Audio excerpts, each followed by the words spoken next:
Bismillahirrahmanirrahim. Assalamualaikum warahmatullahi wabarakatuh. Alhamdulillahillazi arsala rasulahu bil huda wa dinil haqq liyuzrahu ala dini kullih walau karihal musyrikun. Asyhadu an la ilaha illallah wahdahu la syarikalah wa asyhadu anna Muhammadan abduhu wa rasuluh. Allahumma passalli wa sallim ala sayyidina Muhammad wa ala alihi wa ashabihi ajmain. Bapak-bapak, ibu-ibu jamaah Zuhur Masjid Raya Ahmad Khatib Al-Minangkabawi yang saya hormati, puji syukur kita sampaikan kehadirat Ilahi Robbi atas kodrat, iradat, beserta keizinannya kita sudah dapat bersama-sama berkumpul di masjid ini. Salawat bering salam kita kirimkan kepada junjungan kita, Nabi kita Sayyidina Muhammad sallallahu alaihi wasallam. Dengan agama yang dibawanya sampai saat sekarang kita masih tetap merasakan ketenangan, ketentraman dan kebahagiaan. Bapak Ibu sekalian, ceramah kita zuhur ini bertolak dari firman Allah dalam surat Al-Furqan ayat 63 sampai ayat 77. A'udzubillahi minasyaitonirrajim. Bismillahirrahmanirrahim. Wa ibadur rahmanil ladzi yamshuna 'alal ardi haunan wa idza khatabahumul jahiluna qalu salaman. Hamba-hamba Allah yang dicintai ataupun yang disayang Allah, ciri-cirinya adalah yang pertama, allazi yamsuna 'alal ardi haunan, orang-orang yang tawaduk. Lawannya orang yang takbur. Maka Nabi mengatakan paman tadawa'a pakabara. Siapa yang tawaduk, rendah hati, akan ditinggikan oleh Allah. Tapi paman pakabara, tapi yang sombong kemudian akan direndahkan oleh Allah Subhanahu wa taala. Sombong itu sekalian sifat dari manusia sebenarnya, tetapi dikendalikan oleh agama yang kita miliki. Contoh saja Bapak sekalian, kalau seseorang, makanya ayat berikutnya dikatakan Allah, wa iza khatabahumul jahiluna qalu salama. Kalau kita berjalan diejek orang. Tapi yang hamba-hamba Allah itu tidak membalasnya, tapi menjawabnya dengan salaman, ucapan salam. Kalau orang yang sombong diejek aja sedikit, tidak tanggung-tanggung marah dia. Di sini hanya salaman. Kenapa ucapan salam? Di dalam salam itu seperti yang kita pahami, mengucapkannya sunat, menjawabnya wajib.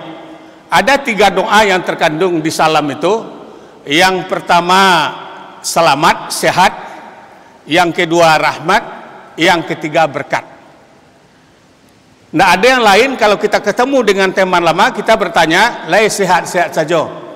Nah, ada yang lain kita tanyakan. Kalau kita tanyakan sudah barang orang cucu, padahal tidak ini, mungkin tidak bercucu dia. Tapi pertanyaannya sehat atau tidak. Dan yang kedua rahmat. Rahmat Allah itu jumlahnya 100.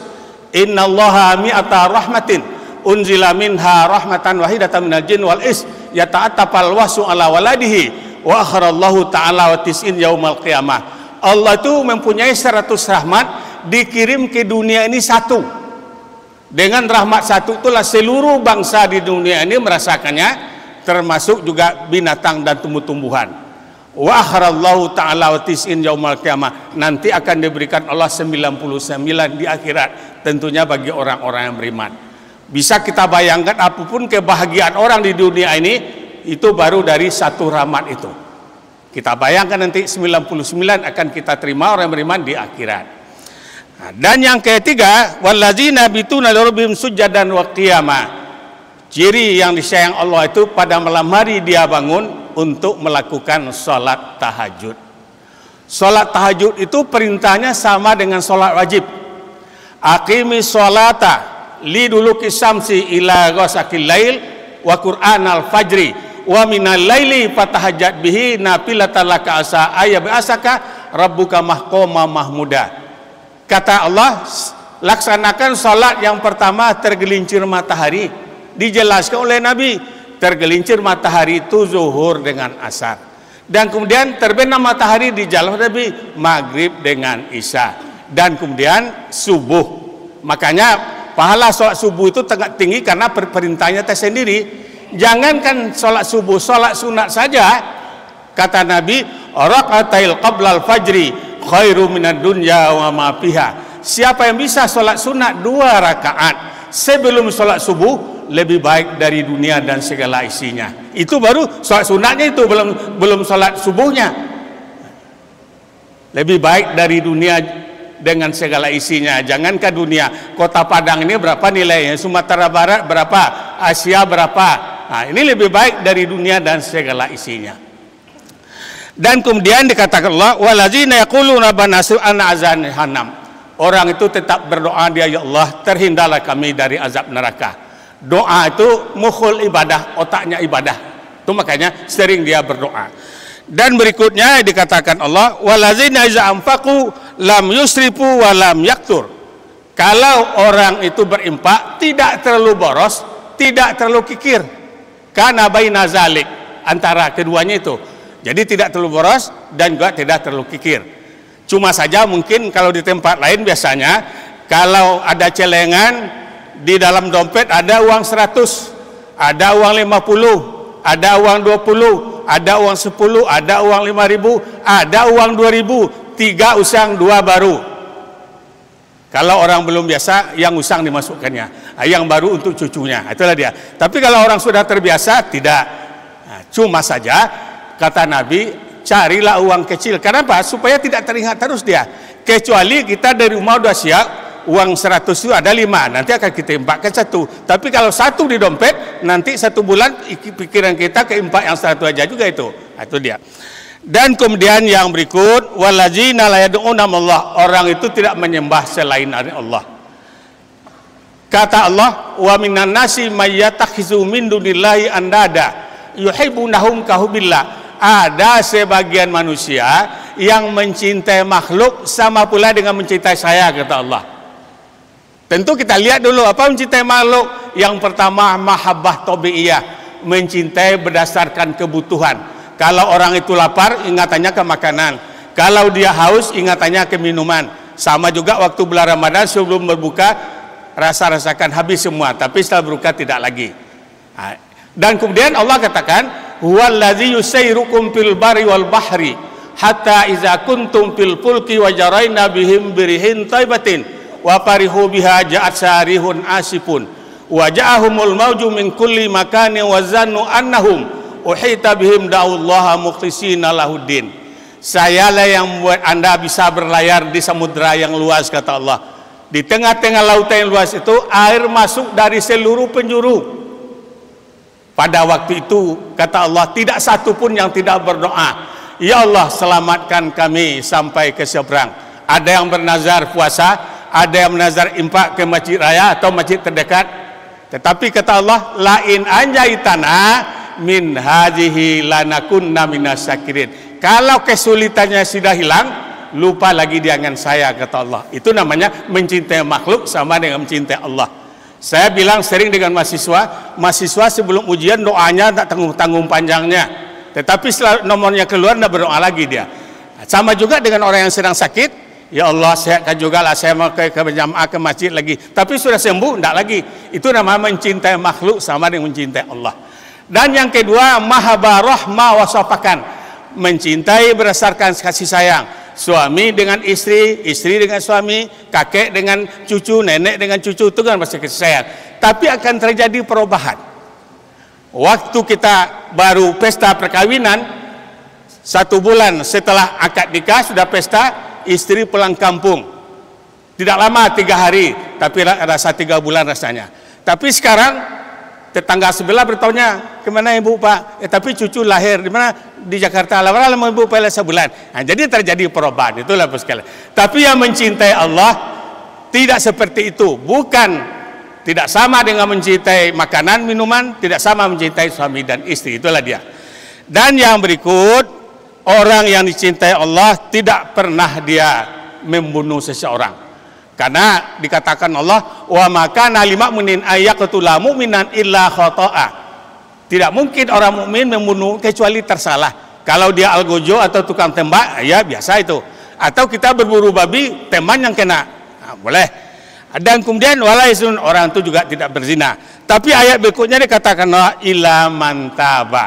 Kalau sudah terlanjur berbuat salah, orang yang tobat, walaupun sebanyak langit bintang di langit, dosanya akan diampuni kata Allah. Walaupun sebanyak air di laut, akan diampuni Allah Subhanahu wa taala. Begitu sayang Allah kepada kita. Sudah jelas bersalah dan minta tobat. Innallaha yuhibbut tawabin. Allah itu sayang kepada orang yang bersalah dan melakukan tobat. Dan kemudian yang berikut dikatakan Allah, ya di sini bahwa orang itu tidak akan melakukan saksi palsu. Tanggal 27 kita nanti akan pemilu pilkada, baik gubernur, kepala daerah. Kalau kita menjadi saksi, jangan saksi palsu. Berapa jumlahnya? Ya itulah yang kita tulis. Karena saksi palsu itu dosa besar. Min akba'il kabair, kata Nabi, dosa besar itu. Dan kemudian yang berikut yang dikatakan Allah, orang itu mau dia dinasehati. Walaupun anak kecil yang menasihatinya. Bapak dan Ibu, Imam Abu Hanifah, ada seorang anak laki-laki sedang pakai sepatu kayu. Ya gulam, hati-hati nanti terjatuh. Apa kata anak kecil tadi? Manis muk saya, siapa nama saya? Utsman bin Sabit. Nama Imam Abu Hanifah ini Utsman bin Sabit.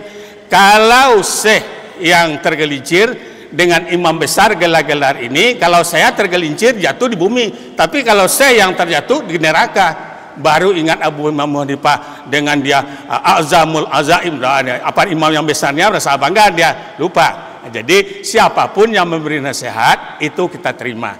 Cuma yang perlu kita awasi bagaimana caranya memberi nasihat. Hasan dan Husain melihat seorang Syekh beruduk. Uduknya salah. Kata Husain, bagaimana cara kita menyampaikan kepada Syekh ini? Orang tua kita saja muda dari Syekh ini. Kata Syekh Hasan dan Husain, kita pura-pura bertanding beruduk berdua, kita minta Syekh di juri. Syekh, ya kata Syekh tadi, kami tanding beruduk, Hasan dan Husain berdua, tolong Syekh jadi jurinya. Setelah itu Hasan beruduk dan kemudian Husain juga beruduk, baru Syekh tadi tahu bahwa uduk Anda yang benar, uduk saya yang salah.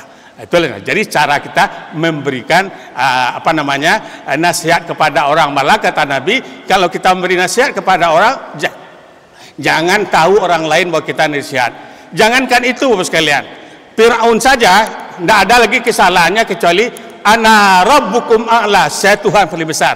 Tapi kata Allah kepada Musa, qaulan lainan, ucapkan ucapan kata-kata yang lunak, jangan keras-keras.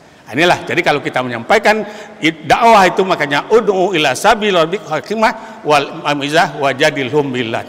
Mudah-mudahan yang dikedepankan ini bermanfaat untuk kami sendiri, kemudian untuk kita bersama. Wallahu muwaffiq ila aqwamit thariq. Wassalamualaikum warahmatullahi wabarakatuh.